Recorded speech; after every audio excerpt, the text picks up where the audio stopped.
All right, good morning, everyone. Thank you, David, for always and bringing not always, but many times bringing the refreshments and the coffee. Today's topic is drafting Yeshiva students into the Israeli army, the IDF. It's part 2. We did our part 1 last time. So we are up to the discussion in your source sheets, the discussion that we really want to focus on today, which is the Talmudic sources for and against exemption from the army. So we're going to begin on your source sheet. It should be source number 9. Thank you. Source number 9. So many people quote this Gemara, and you'll see a number of Gemaras, a number of sources that are quoted, and the question is going to become whether these Gemaras were intended to be halachic. Do the poskim treat them as psak, or are they perhaps agadic, which means that they have less binding authority in terms of practical halacha? So in source number 9 is a Gemara in Nedarim, Daf Lamed Beis. The Gemara says, Amar Rabbi Avo, Amar Rabbi Elazar, Prema nenash Avram Avinu. Why was Avram Avinu punished? And why did his children, Nishtabdu Banav L'Mitzrayim Asayim V'Eser Shanim, why did Avram Avinu's children become enslaved for 210 years? V'pnei she'asa angaria betalmidei chachamim. Because Avraham drafted Talmidei Chachamim into the army. When did he do that? When he battled against the kings, when he fought against the kings, the 4 kings who took Lot. So it says, Vayarek es chanichav yilidei beiso. It says that he led forth his trained men who were born in his house, and the Gemara understands that to mean that he took people who were actually Talmidei Chachamim, actually Torah scholars.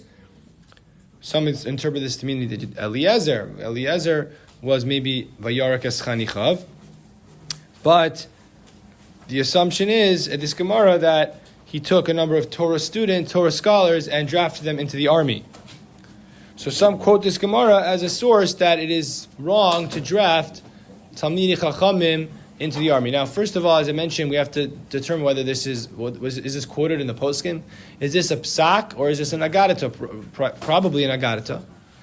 The other question is, what does it mean, Talmidei? What are Talmidei Chachamim? What's the status of a Talmid Chacham? Does it mean anyone who chooses to just sign up for a yeshiva is a Talmid Chacham? Does it mean someone who has a formal position? Does it mean they have a certain level of knowledge, right? So those are also unanswered questions from just the presentation in the Gemara. Another Gemara which is quoted to support exemptions from the army is that the Gemara in Sota, Daf Yud, says another similar case of someone who was punished because of drafting Talmidei Chachamim. Asa, who is in Divrei Yamim Beis Perek Tes Zayin Pasuk Yud Beis, it says that he got sick. He was a king, a Jewish king, and he got sick. Why did he get sick?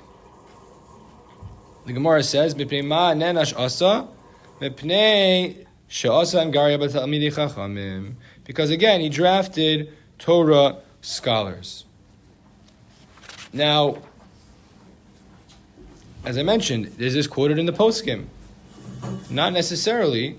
It seems to be that these are agadita. These are non-halachic sources. But there is a Gemara that is quoted in the poskim.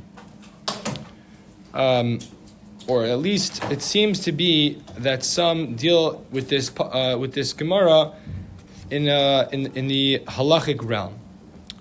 Let's put it that way. It's brought in the halachic realm. The Gemara in Megillah and the Gemara in Bava Basra. We'll start with the Gemara in Megillah. Megillah Tezayin Amabez. Amar Rav Yosef, Gadol Talmud Torah Yoser Mihatzalas Nefashos. The study of Torah is greater. That was a sound of dismay. Very, very hard. Very hard to... Oh. The study of Torah is more important than saving lives. Whoa. Why is that? How do we know that? So look at the source. It's interesting. Because usually, maybe Gabi was...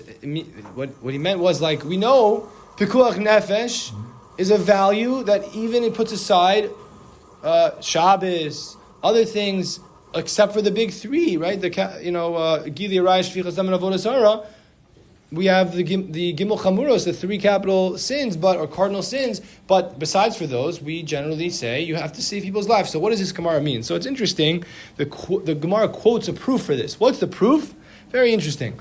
Mordechai, who originally was this important Torah scholar, who was learning Torah all day. So originally, the Meikara Chashav Leila Mordechai Basar Arba.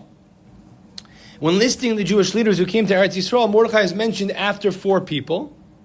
But then later, he was listed Basar Chamisha. He was listed after 5. So he was bumped down on the list. Why did he get bumped down on the list? Because he wasn't involved so much in learning Torah, because he was involved in politics. He was involved in Hatzalas Nefashos, the saving of people's lives. Why was he bumped down? Because the way Rashi explains it is that his Talmud Torah took a hit when he got involved as being a minister in the government, and that lessened presumably his study of Torah.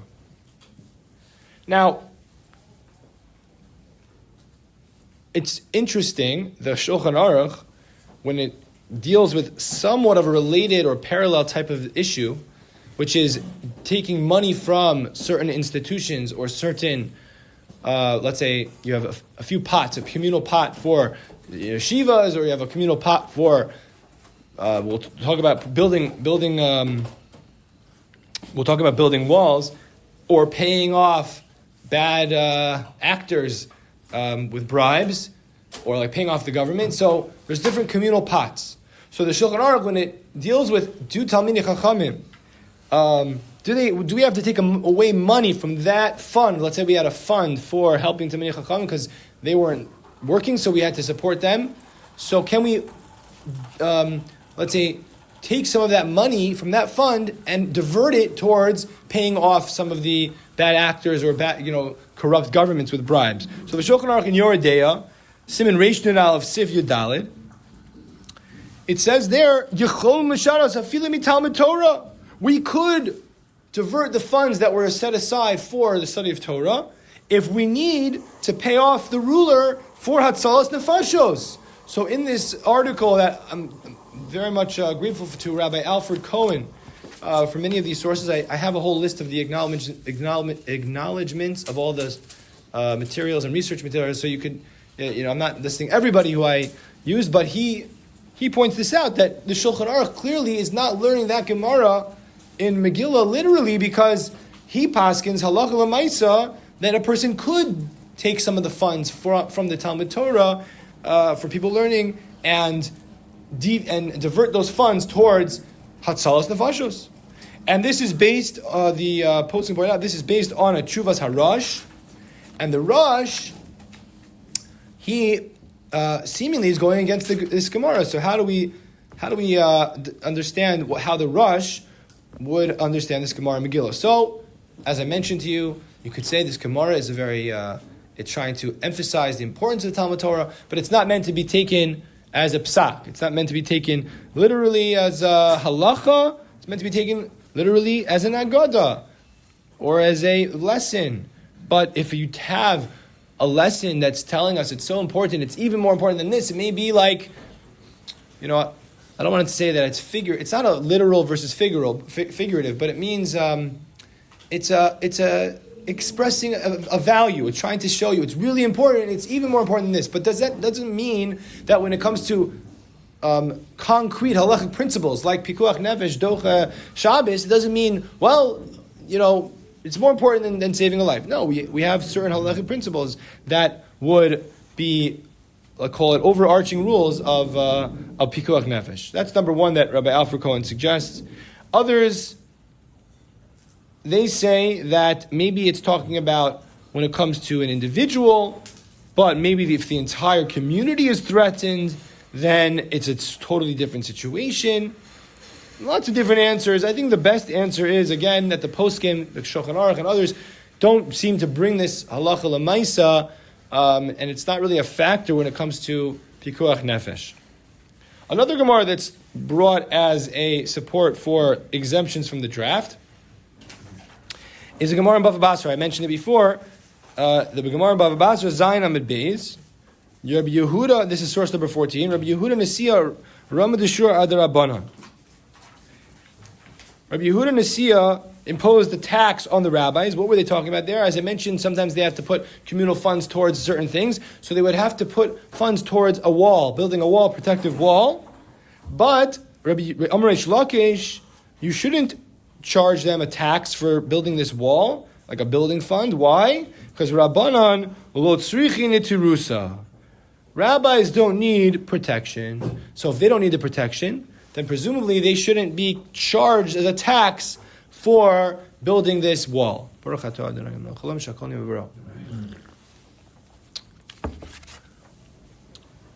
unlike the other sources, maybe our main response was that they're not halachic, they're agadic. This Gemara is actually quoted in halacha. The Shulchan Aruch, in source number 15, in your Adeh Reish Mem Gimel, Sif Beis, it says, it paskins, then it codifies this Gemara, that for matters that are for protecting the city. Do you mind closing the door? Thank you.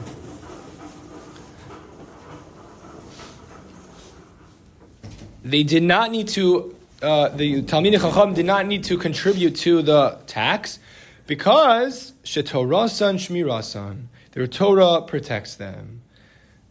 Now, the Ramah tells us that what is the definition of these people, like rabbis, rabbanim, talmidei chachamim? So the Ramah says, "Dafka talmidei chachamim shetorasam u'minasan," that their job is, their full occupation is Torah study.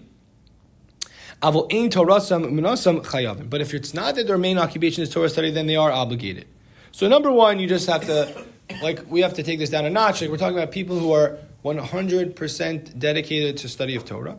He does say that there are maybe other people who they're working for their parnasa, but any spare moment they have, they study Torah. Maybe that could be considered Toraso Umnaso. And Rabbi Moshe Feinstein, no less than Rabbi Moshe Feinstein, quotes again this Gemara as a defense for exemption from drafts for Torah students, or maybe we could call it Talmidei Chachamim. But he has other sort of categories, and I think this is a very short tshuva with not so much meat in it, so let's take a look at it together and you'll tell me what you think. This was written, also it's important to know the date and what was going on, but things may have changed. It was over 40 years ago. Ramosha wrote this tshuva. It says, Erev, Shabbos Kodesh, Yud Zayin Sivan, Tafshin Mem Aleph, which was June 19th, 1981. It's a Shelos Tshuvas Igros Moshe Yoredeach Chilik Dalid Simin Lamed Gimel, and he says that he was asked this question, a question who seems to be that he was a student in Yeshiva Netiv Meir in Yerushalayim. His name, Mr. Mar Daniel Kraus, Umar. I don't know what that Afar. His name is Afar. I don't know. Tuber. So these were seemingly Netiv Meir is a Dati Lumi yeshiva. I think it's a high school, I believe. I don't know what it was in 1981, but I think it was a high school. So this is a high school student asking this question. He writes this. The question is, so people who are studying Torah in yeshiva, should they go into the army? So first of all, let's at least quote Rav Moshe correctly. It's an inyan gadol to go into the army. That's Rav Moshe Feinstein. It's not like, we're not talking about, anyone who has specifically, I don't want to say Rav Moshe is not necessarily the spokesperson for the Dati Lumi community, right? But he was a gadol b'Yisrael. But he says, it's an inyan gadol. It's a very important thing. Avol inyan limud haTorah, the lomdei Torah, for the study of Torah for those who are studying it.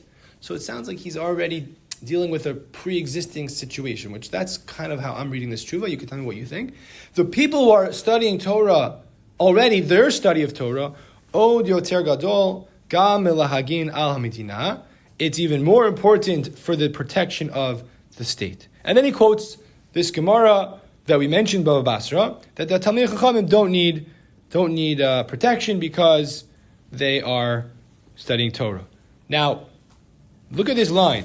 Ukinira, and as it appears to me, or as it appears, Shahamem Shalah Hakira Gamgin Adzeh, that the state, the government also recognizes this.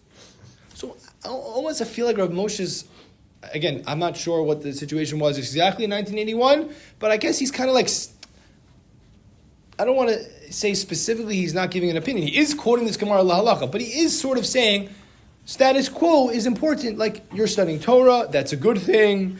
Even the state recognizes this.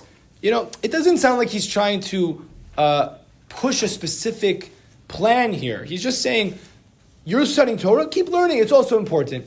It doesn't, to me, again, I'm just reading it like this, I don't feel, it doesn't seem like he's saying, uproot the plan, don't draft. It doesn't seem to be so contentious. He's just saying, because it doesn't seem, maybe in 1981 it was, but I feel like the numbers were less, it was less of a global sort of controversy, I guess you could say that. And it's also a very, very short tshuva. As you see, it's like 5 lines. So I feel like he's just saying, it's good to learn, you can continue learning, don't leave the yeshiva, it's also important. But I have to be intellectually honest. He is quoting this Gemara, La Halacha, and therefore he says, Lachein vadei dimi sheyesh lo tshukah lelimud Torah. Therefore, someone who has a desire to learn Torah, v'lasos gadol b'Torah, and become a great person in Torah. Now he adds this on. It's not just anybody, but you have to have a tshukah. You have to have a desire to learn and become a gadol in Torah, ubehora and psak, v'yiras shamayim. So it's not just anyone who signs this, checks off the list, I'm Haredi, or I wear white and black, or I don't want to serve. It's someone who has a real desire, they want to learn. Yesh lo lelech lishivat hagedolot, which is, again, I think he's talking to high schools and telling them they could continue their studies even when they're older. It seemed to be that's the age, 18, 19. He's like, it's good. And he says it will be a bracha l'klal Yisrael and haggadah gadol l'klal Yisrael. It will be a great protection for all of the Jewish people. So I have to be intellectually honest. He's quoting this Gemara La Halacha. So he's a posek quoting this Gemara Baba Basra. So we can't say, it doesn't mean it. We don't really paskin like that. Rav Moshe thought that we can quote it La Halacha. At the same time, it's not the same weight as his other tshuvas of like quoting sources and sources. It's like a 2-line tshuva. And it seems to be supporting the status quo. That seems to be my read. I don't know. What does the Chaver think? It's just encouraging them to stay learning. It's good. It's fine. He's saying only if they're going to become... And then, like David said, and also he doesn't give the out of like anybody. So he's saying... 6 blood of Gemara a year is... Right, like he's saying you have to have a plan or a goal or a desire to be really someone who's going to be a gadol in Torah. Yeah. So that's also another... And that's really what we said before, the Ramah. The simple reading of the Ramah... he does add on that anyone who takes away time from learning, and even if they're working, Torah Sumanasa, but it's a high standard. It's a high standard. Mm-hmm. Now, who's enforcing this standard? I don't know. That's another problem, which is a practical problem, which is how do we measure? Are we going to do written tests? Who's overseeing this? Who's supervising this? So it's a good question. But I'm just pointing out this is halacha l'maisa as opposed to some of the other gemaras we saw were agadik in nature. But that's not the halacha today. Like the halacha today is... You're saying 40 years later, what would Rav Moshe say? Rav Moshe was asked a question, seems to be he's answering la halacha in 1981. So I can't say, the poskim didn't bring it down l'maisa. They did. The education of wanting to be a gadol isn't relevant today. Why not? Because today you wear a black hat and you call yourself right. You're saying the exemption, and you can't use this Rav Moshe. I think we're on the same page. You can't use this Rav Moshe for a blanket categorical exemption from the army for anyone who wears a black hat. 100%. I'm also just adding that Rav Moshe doesn't seem to be responding to a major controversy. There's people saying, share the burden, our kids are dying and your kids are sitting there doing nothing. He just seems to be sort of supporting the status quo. That's my read on it, which is what I'm trying to say without saying it, but I'm trying to say that it's not necessarily the psak he would give today. No one would, we don't know. But I don't necessarily think this is like I saw this quoted in, I think David Lichtenstein has an article in Headlines about this. I was a little surprised by the article because he's usually very, very thorough, and it starts off and then kind of just ends. It doesn't have a conclusion. He doesn't but he does quote this Rav Moshe, and so I felt like I have to respond a little bit to it. I have other responses as well. Okay, There's an anonymous article which was published without an author, which later, it's in your appendix as well, it was translated in a tradition journal in it's in your appendix, so 1 second, I think it was 1980 something, 1 second. It's called Rav Shlomo Yosef Zevin on the drafting of yeshiva students. Originally, it was published in Hebrew anonymously. Where is it? I'm just looking to find I forgot which year. Okay, I don't see the year. I'm sorry. I thought I had it down, but I don't. I think it was in the 80s. But it says the date. Where does it say? Well, he died in 1978. But it was published as a monograph in 1948. Oh, where are you reading from there? Then the introductory paragraph. Editorial. Oh, thank you very much. Thank you. Yeah, so originally it was published in 1948, but then it was translated later in this tradition article. And they say, based on a number of different proofs, that they believe it was Rav Shlomo Yosef Zevin, who was the editor-in-chief of Encyclopedia Talmudis. He was a big gaon, and it's interesting because in the family, I looked into this a little bit. Mark Shapiro has a great article on it, a few articles on this farm blog. There's different versions in the family of really if this was really Rav Zevin. It's one of the strongest written pieces that I found, which is against exemption, meaning pro-drafting yeshiva students. Some question if it was Rav Zevin. I then see later in 2021 that Mark Shapiro has another article in Hebrew in a journal that Rav Zevin was involved with, which actually publishes it and reveals the name, it refers to the article and reveals the name as Rav Zevin, so Mark Shapiro is sure that it is Rav Zevin. But I'll just tell you briefly what Rav Zevin says about this Gemara. He says, people are going to quote this Gemara, the rabbis don't need protection. This is what he says, this is a translation. When actual lives are at stake, may we rely on miracles? In 1929 in Hebron, didn't young students of Yeshiva whose holiness shone like the stars in the sky fall before the malicious enemy? In other words, Yeshiva students were murdered. They were murdered in Hebron. They were the primes, the students of the altar of Slobodka. They were incredible students. In our Jewish history series, we did a whole shira on Hebron. Incredible students. They were murdered. It's a tragedy, but we have to look at the facts. He says, please, did these martyrs need protection or not? So it's very, very strong, Rav Zevin. If you understand that these scholars that needed protection in relatively peaceful times, in 1929, okay, there was this whole upswelling of conflict about the Kosel, but it wasn't necessarily a war time. He says, if it's during relatively peace times and are exempt from building the protective walls, what consequence has this when compared to a life and death struggle? A war which is a mitzvah. We're going to get into this, hopefully, if we have time, if it's considered a milchemes mitzvah or not, which we have to define. But he defines it as a milchemes mitzvah, it seems to be, in which all are obligated. In other words, maybe that, he's saying a few things. First of all, l'maisa, look at the facts. These yeshiva students were murdered. Number two, that Gemara is talking about peacetime. Can we tax the Talmidei Chachamim to help build the wall for protection from... It's not talking about mamish, literally a struggle of life and death. We're talking about wartime. That's talking about peacetime. That's number two. And now he makes his third point, which Rav Lichtenstein also does in his article, The Ideology of Hesder. He says, would anyone think... Here. The defense authorities ordered everyone to cover all windows as protection against shattering glass in cases of an air raid. Would anyone think that some rabbis will not do so? Claiming, rabbis do not need protection. Why did rabbis leave areas under enemy fire along with the rest of the general population? Right. Why did they not rely on this maxim? And we know, we have eyewitness testimony that in 1967, the Mir Yeshiva was on the line of the war between the different sides. They were right there on the line, and they went into the only bomb shelter in the whole, Meir Sha'ar and Beis Yisrael area was in the basement of the Mir, and they went down into the bomb shelter. That's what Rav Chaim Shmulevitz did. That's what Rav Nachum did. They were there for 3 days. There's stories about it, famous stories. It's pashut, it's simple, it's obvious. That's what they do. You go into the bomb shelter. No one says, oh, we're learning Torah, we don't need to go into the bomb shelter. So Rav Zevin is saying, okay, this is talking about peacetime, number one. Number two, you see people were killed. Like, these Talmidei Chacham were killed. And number three, they themselves don't practice this maktzim when it comes to Pekuach Nefesh. And that's what Rav Lichtenstein says as well. He says that using this claim to be exempt from military service raises a very serious moral issue. Can anyone whose life is not otherwise patterned after this degree of trust and bitachon argue for exemption on this ground?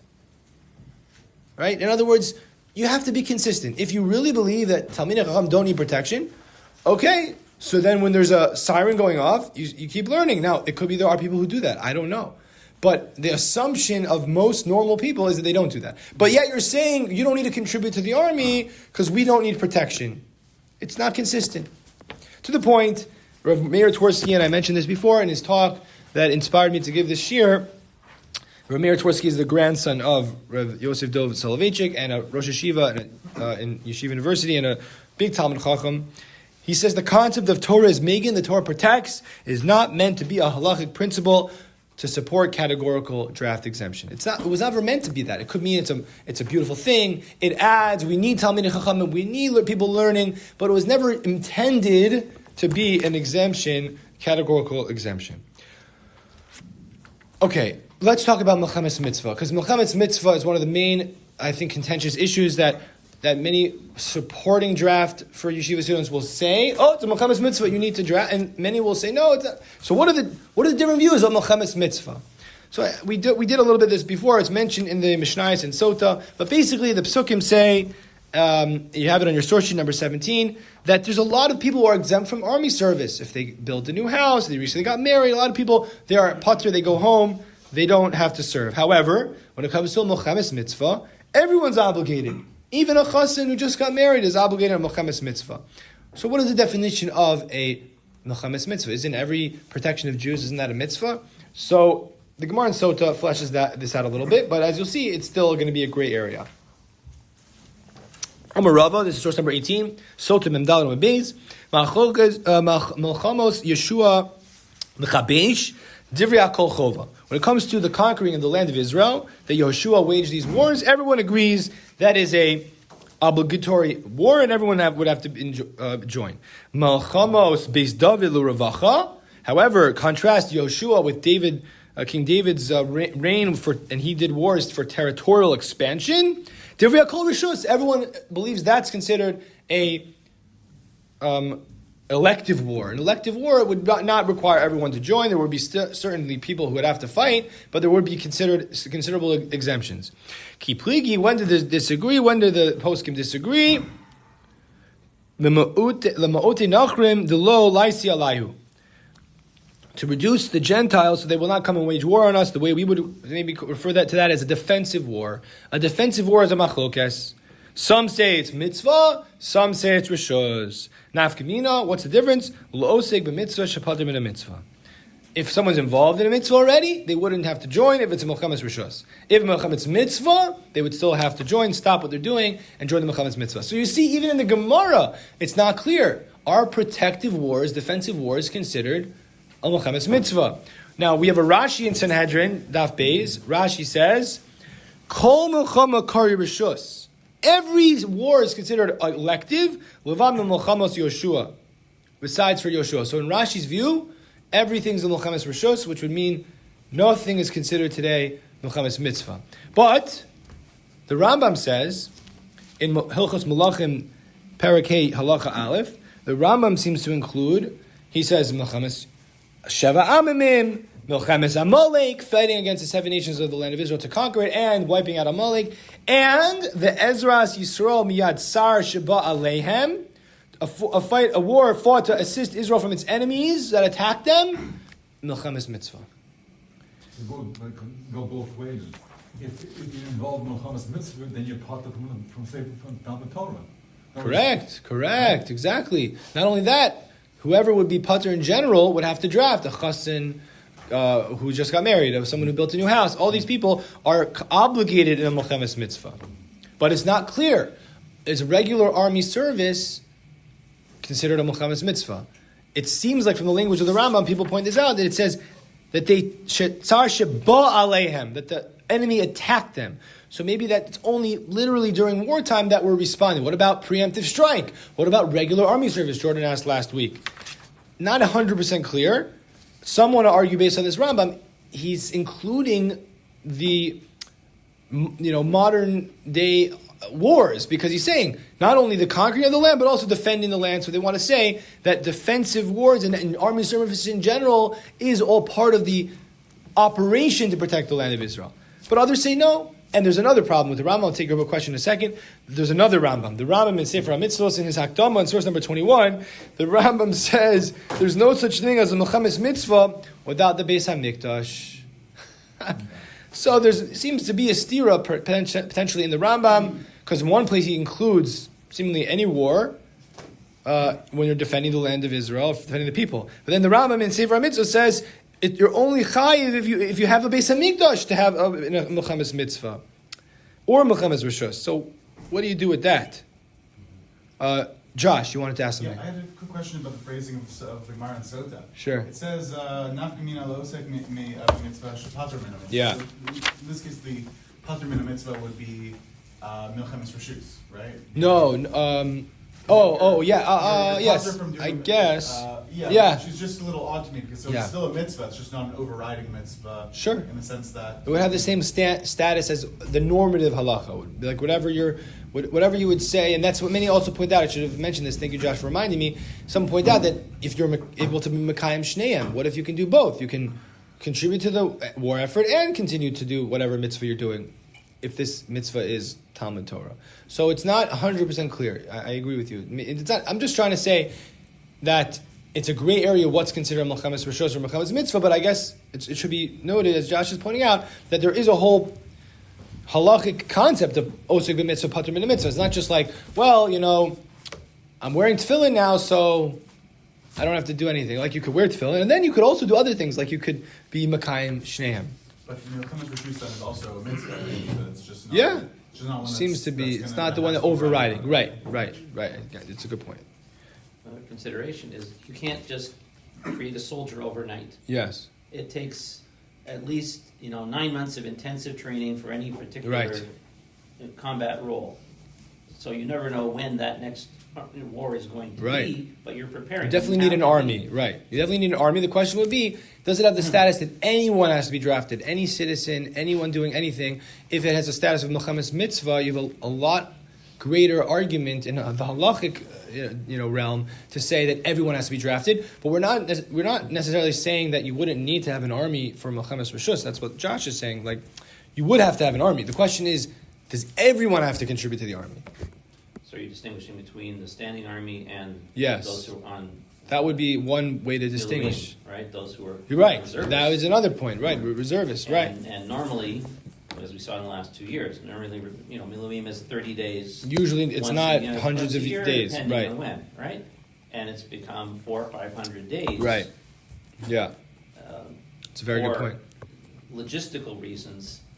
It's very difficult to burden one pocket of society. I'm not really getting into the social pieces as much, but 100% Jordan's correct. You need to have, in order to have a standing army, it takes time, and not necessarily we're in war every moment.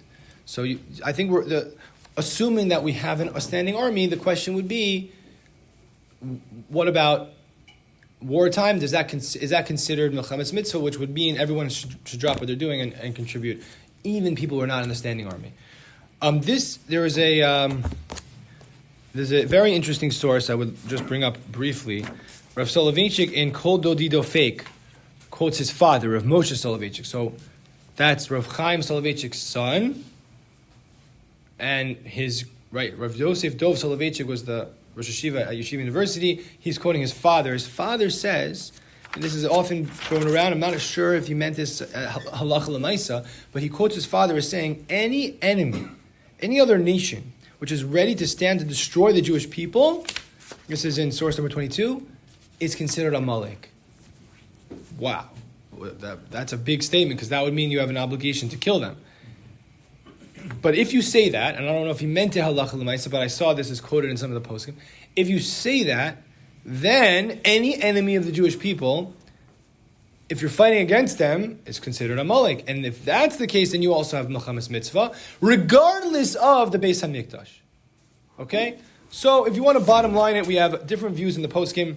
There's a very interesting back and forth in the Journal of Halacha and Contemporary Society. This is also known as the RJJ Journal in spring 1989 in the letters from our readers. So Rav Shechter wrote an article called "Land for Peace" in the previous journal from this, and they got a letter from Rabbi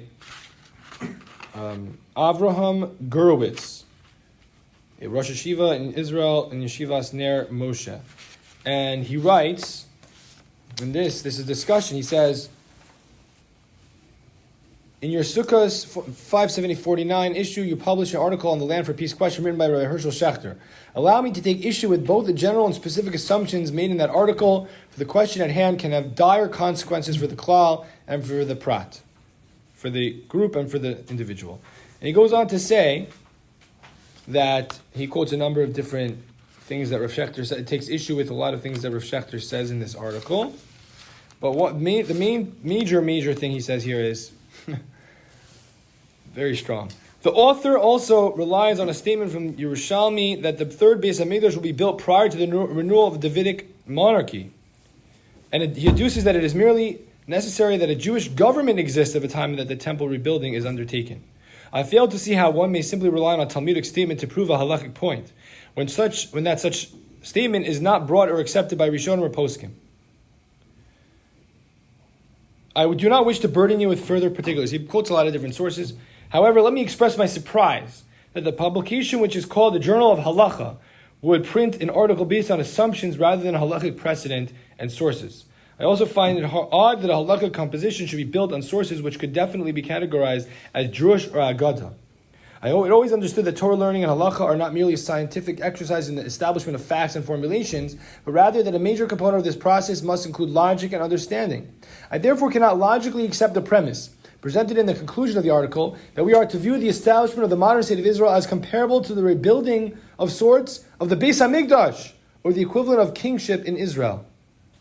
Certainly in view of some of the unsavory actions of the founding fathers when it came to possibility of saving lives during the Holocaust, and their complicity in the spiritual annihilation of Olim in the early years of the state, this premise needs a great deal of more proof than the author has offered. It basically says that we're in the Skalta de Geula, but this is, not a case of having a king, and therefore he rejects the notion that Rav Schechter says in the article that the government of Israel would be enough to say we can still have a Milchamas Mitzvah, because the way he presented Rav Schechter's argument was because we have the Beis HaMikdash of sorts. Now, I'm not going to get into all the details here, but Rav Schechter has a very, very strong response based on sources, based on, a lot of different, I think, very logical points that he makes. And this is the basic question. Is the government of the State of Israel a step towards some redemptive process? Which is basically at the heart of this question. It's kind of the underlying question of Milchamas Mitzvah. And he bases it on a Chazon Ish. He bases it on a number of points. I'll just read to you. I'm not going to get into all the sources, but I feel like I have to read some of what he writes as a response, because that was such a harsh criticism. But he says that I'm not basing it on assumptions. I'm basing it on halachic principles. He says that in Yevamis, we have a concept that if 22,000 people are living in the land of Israel, then the divine presence dwells there. He says, Hagon Rabbi Yeshua of Kutna, in his Haskama, his approval to the Sefer Shalom Yerushalayim, it's like incredible, vast knowledge, quoting from this and that, and Gemaras, and Rishonim, and Chazon Ish, and a Haskama from a Sefer.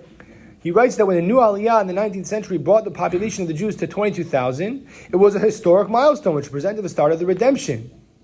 And Rav Schechter says, I never said that the government of Israel is considered the Beis HaMikdash. I never said that. I said it was a historic milestone which represented the beginning of the redemption. And he said, why should it be so illogical that to assume that establishing a new government in Eretz Yisrael, which was clearly Jewish in character if not Holy Torah observant, was also another step in the redemption process. And he quotes from the many poskim that saw that you didn't need literally the Beis Hamikdash, you just needed a significant ruling government.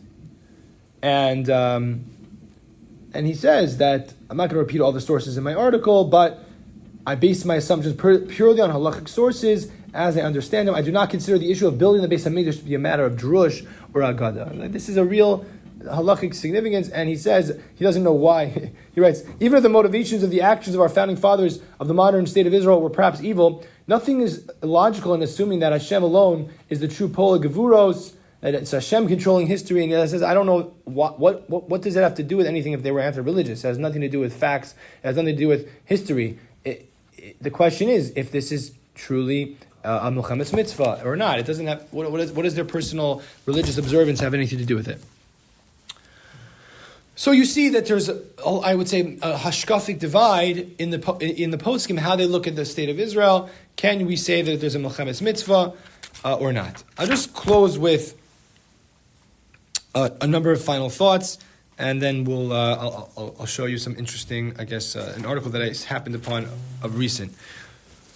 So Rav Meir Twersky in this talk, as I referenced a few times, he says as follows, and I think we quoted this last time, but those who reject correctly, in his view, the concept of a categorical patur are not diminishing the importance of Torah. We interrupt our learning to shake a lulav. Right? We do other things in Judaism. It's not just study of Torah. So we are not devaluing the importance of Torah, chas v'shalom. Talmud Torah Keneged Kulam doesn't disenfranchise the other mitzvos, the other 613 mitzvos. That's not how the halachic system was designed by HaKadosh Baruch Hu. And Rav Meir Twersky also points out that we should distinguish between a categorical refusal and a conditional refusal. As we mentioned, many people say it's not from environment, it's not this, it's not that. Those are all conditional refusals, where there's a lot more room to find common ground. If there's a categorical refusal, that's much more difficult to find a path forward. And he pointed out that we need to learn how to argue and disagree to avoid catastrophic self-destructive behavior, because disagreement is inevitable. So even if we have a very strong position on an issue, there will be people who think differently, and we need to learn how to have those conversations and how to arrive at pragmatic solutions. I did hear an interview with Eli Paleh. I think he's the head publisher or editor of Mishpacha magazine in Israel. And he made this point also. He said we need pragmatic, practical people. We're not going to just double down on their ideological divides. We need to find a solution. We need to be pragmatic. Rav Twersky also mentioned at the time, this was a few months ago, there were arrests being made of those who did not sign up to be drafted. And he said, in his view, the operative question is not what many of the people in the media are saying or other people of whether the Israeli government has a right to arrest or not a right to arrest. He says that's not the operative question. The operative question, without implying one way or the other on the issue of rights, of whether they should be arrested, the operative question is what will be most productive. And in his view, this certainly will be counterproductive. You're not going to get people to come to the table when you arrest people and when you do it with force and with a breakdown in society. And I believe this is, to his credit, when Rav Yosef Tzvi Rimon came, it was during the war. I remember he came to the Bayit in 2024, I believe it was, and he was asked this question. Somebody asked him, we have a lot of people here, and just to understand who Rav Yosef Tzvi Rimon is, he's someone who was going to army bases 2 or 3 times a week. He was visiting soldiers who were injured, and I give him a lot of credit because he would have every right. I feel like he would have every right, and I would totally understand who lost Talmidim in the war, who is so focused on Klal Yisrael, and he's asked Shilas from the army and from his Talmidim, and he himself fought in the army. I would understand that there'd be some sort of frustration with the lack of Haredi participation. So when he got this question, I was floored by what he said. He started off saying, he was asked, what is our position against our brethren who are not serving? And he said, I love Haredim. I love them. And he said, we can only work on this issue with love. We can only work towards a solution with love and not with force. And I was shocked, but I also was I think it was very powerful because he was saying, there are issues, I understand them, but we have to come to this with love. I'll just say I was looking into this issue recently, preparing the shir, and I stumbled upon an article written by someone who I respect a lot, who was dealing with this issue for many years, and his name is Rabbi Yoshua Pfeffer, and he has a whole institute, the Tzarech Ian Journal, or the Ian Institute, and his whole goal was to try to solve this issue and general participation in society, in the Haredi society. So I was looking to see, like, if he had an article, if he had a specific lens, and what solutions are being reached, and etc. And I stumbled upon this article that he wrote like 2 months ago, or maybe 3 months ago, and it's called "Why I Joined the IDF." Now, this is someone who studied in Haredi yeshivas. He's a dayan in Eretz Yisrael. He's a son-in-law of Rav Reuven Lesher, I believe, who is certainly in the Haredi world. And he wrote this article, and I was just blown away. He says, like, most Israelis never have to ask themselves this question. Why did they enlist? Because they have to. But he writes basically in this article that he feels fortunate that to be joining the army, and he's confident that I will become part of a meaningful reserve service. I am proud to set a personal example at a time of national tension, a time of trench digging that desperately needs public healing and intersector bridges. I want to convey a simple message. Despite legitimate criticism and the need for improvement, the IDF is our army, and there is no sufficient reason why those who are dedicated full-time yeshiva students should not contribute their part, myself included. And it's a contentious issue. It's one that needs like-minded people to get together and work it through. I think he grew up in England, so people say, "Oh, he's a chutznik. He doesn't really, he's not." But he's living in Israel. He's in the Haredi world. And he decided, I don't think he's really going to be serving in combat. He's like probably in his 40s, but he's deciding to do this and to take the training and to go and join as a signal and a sign, sort of trying to bring those different sectors of the Israeli society, trying to bring them together. So it's a complicated issue. We laid out some of the halachic issues. There's a lot more social, let's say social considerations, political considerations. But I feel like we did at least an overall survey of the issue and the two parts that we did, and we'll hold it here for today. Yeah.